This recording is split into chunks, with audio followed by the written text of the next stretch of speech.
So in honor of Halloween, we're going to do the top 3 scariest curses to ever be put on America. So in the early 1800s, you have William Henry Harrison, and he would go to fight a Indian confederation led under Tecumseh. So Tecumseh would go on to fight this battle against William Henry Harrison, who would go on to be the first victim of this curse, ironically.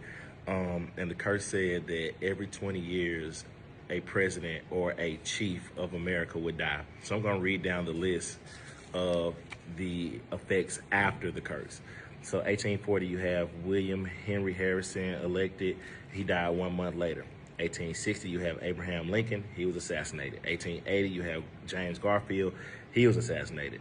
1900, you have William McKinley. He was assassinated. 1920, you have William Harding. He dies in office. You have 1940, FDR. He dies in office. 1960, you have John F. Kennedy, who also dies in office. Well, he was assassinated, excuse me.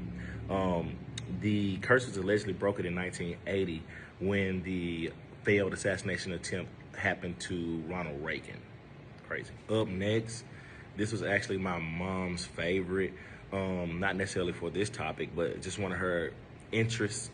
So the Bell Witch of Tennessee, which would be the next thing to happen chronologically.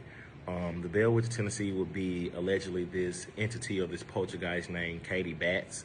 And Katie Batts was hunting the land that the Bell family would stay on because she said, allegedly, she said that there was a land dispute of some sort and her spirit just could not rest type of deal. Long story short, John Bell, the father, would eventually die under mysterious circumstances. Ironically, I know we were just talking about presidents, but ironically, President Andrew Jackson would go down, because he's from Tennessee, he would go down to see Adams, Tennessee, and see the where the hunting of the Bell Witch would happen. It's a cave, it's a house, it's a farm, it's a lot of stuff on the land. And I will read this quote that he said. He said, "By the eternal, I'd rather face the British than the Bell Witch." So there was a curse in Tennessee. If you're from Tennessee, if you know, you know. Last one had to travel some waters. It's actually my favorite curse. Well, I guess that sounds crazy, but it's my favorite curse to be placed on America. It came from Francois Duvalier. His nickname was Papa Doc, and he ran Haiti from 1957 to 1971.